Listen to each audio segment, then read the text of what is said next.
네, 안녕하십니까. 2024년 7월 9일, 화요일 아침이 밝아오고 있습니다.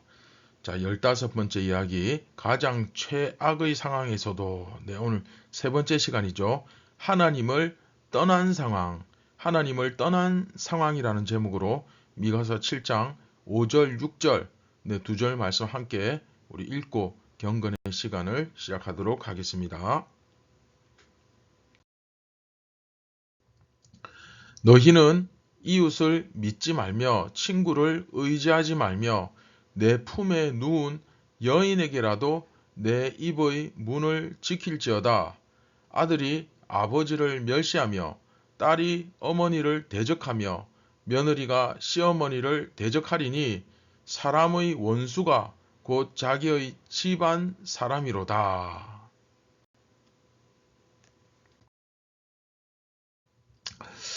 네, 우리가 지난 시간 파수꾼이 바빠지는 날에 대해서 우리가 말씀을 들었죠.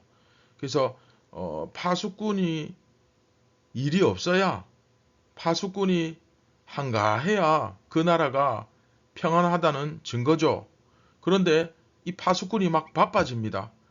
막 요란하게 막 전쟁을 준비하고 막 싸움을 준비합니다. 그러면 그 날은 어떤 날입니까? 네, 이건 뭐 완전 재앙의 날이죠. 형벌의 날, 전쟁의 날입니다.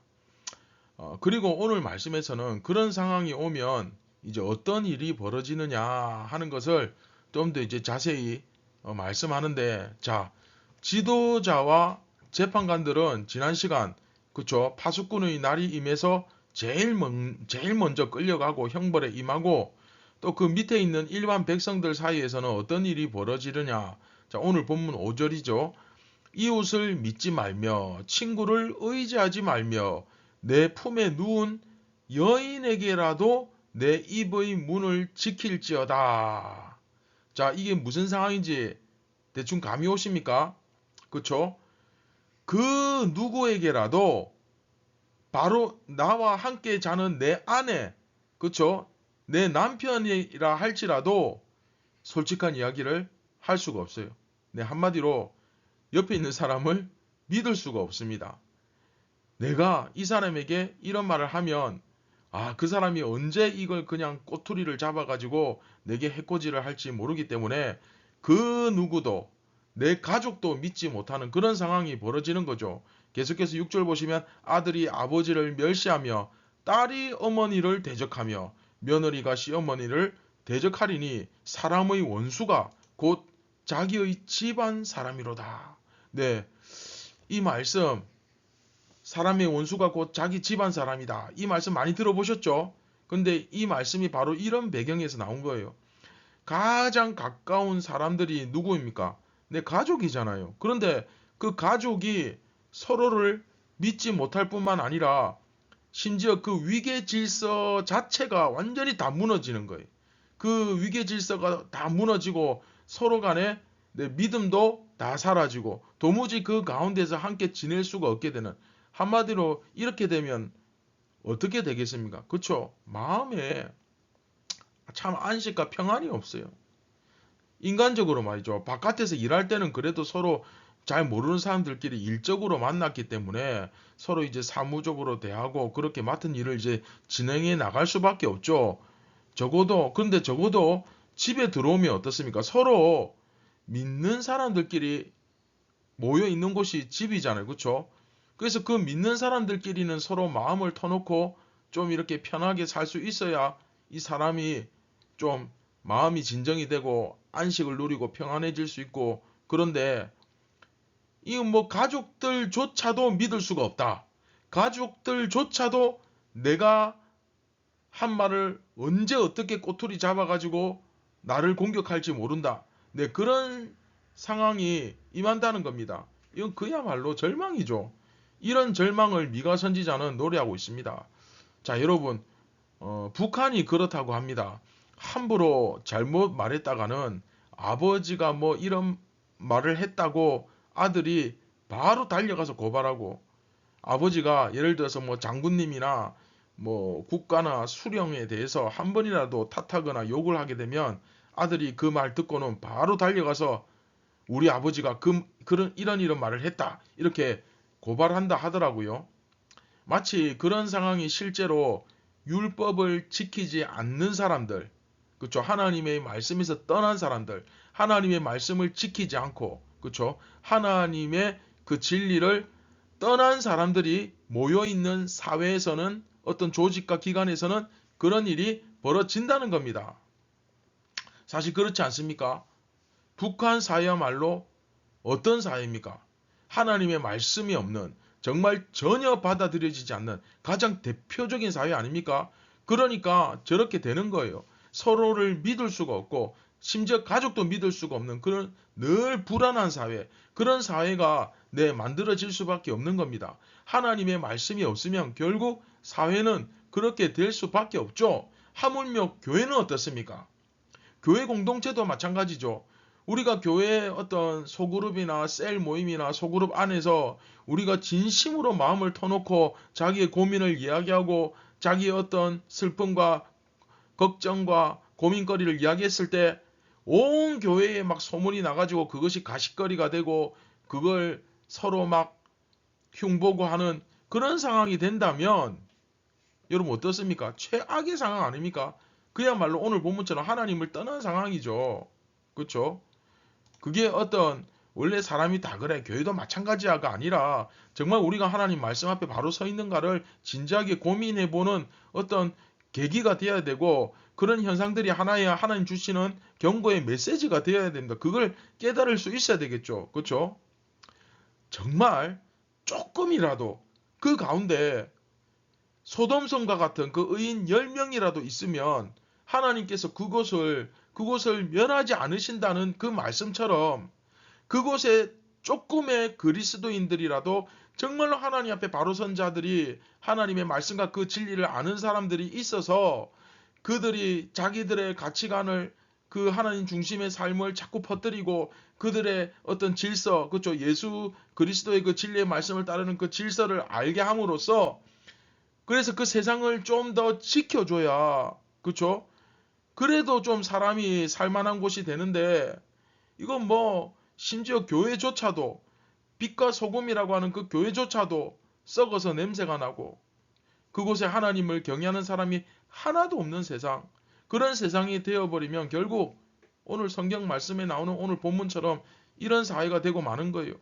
뭐? 이웃을 믿는다고? 친구를 믿는다고? 아니 자기 아들도 못 믿고 자기 며느리도 못 믿는 세상인데 누구를 믿는단 말이야.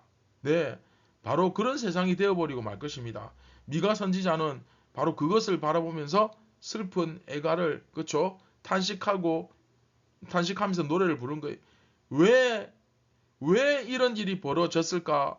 우리가 하나님의 말씀을 따르지 않았기 때문이다. 이렇게 말하면서 사실은 눈물을 흘리고 있는 거죠.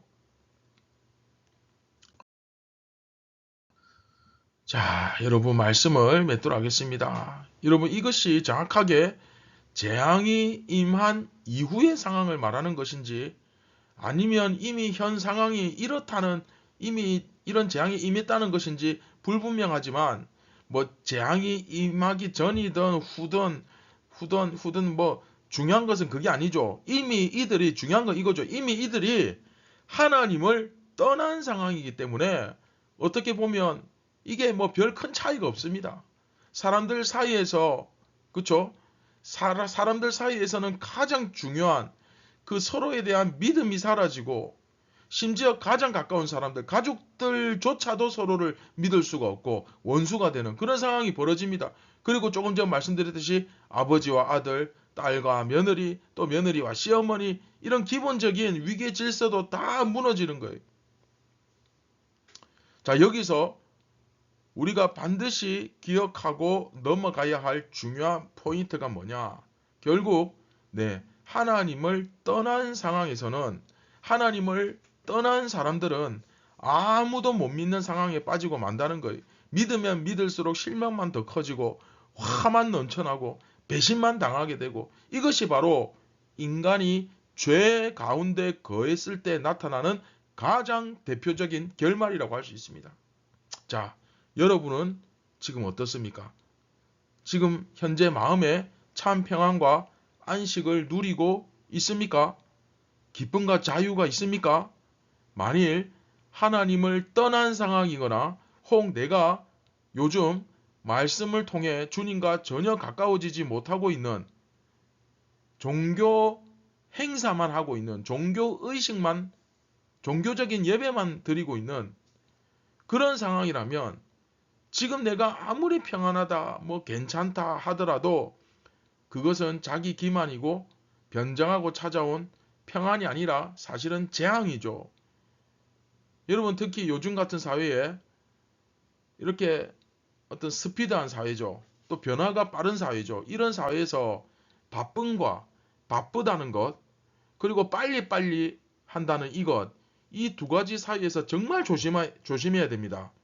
이 바쁨과 스피드하게 지나가고 빨리빨리 쳐내는 이런 스피드한 시대가 우리의 영성과 신앙을 좀 먹듯이 파괴시킬 수 있을 가능성이 상당히 높습니다. 예수님께 대한 집중력을 오히려 흐리게 만들고 여러분 절대 바쁜 것이 핑계가 될 수 없습니다. 바빠서 기도 못합니다. 말이 안 되는 얘기죠. 바쁠수록 더 기도할 수밖에 없죠. 우리는. 자, 여러분 변정하고 찾아오는 재앙을 축복이라고 이것이 평안이라고 이것이 쉼이라고 착각하시면 안 됩니다. 예수님은 그것을 볼 수 있는 사람이 진짜 눈을 뜬 사람이라고 말씀하십니다. 오늘 우리에게 이것을 제대로 볼 수 있는 영적 분별력이 생기기를 간절히 소망합니다. 나는 지금 하나님을 가까이 하고 정말 즐거워하며 살아가고 있는가? 한번 자신을 겸손하게 돌아보고 하나님을 떠난 상황에서 임하는 그 재앙과 비참함을 피할 수 있기를 주님의 이름으로 축원드립니다.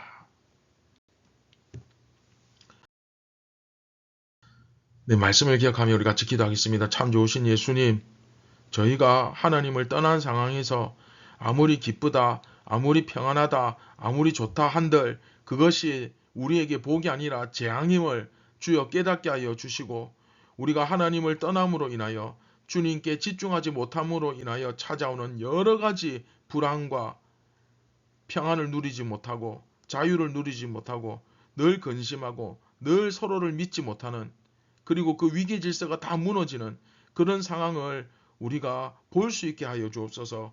영적 안테나가 민감하게 서서 정말로 조금이라도 우리의 삶에 영적인 균열이 일어나고 문제가 생길 때 그것을 바로바로 수정하고 바로잡을 수 있는 그런 결단력과 그런 총기와 통찰력과 주여 지혜를 허락하여 주시옵소서.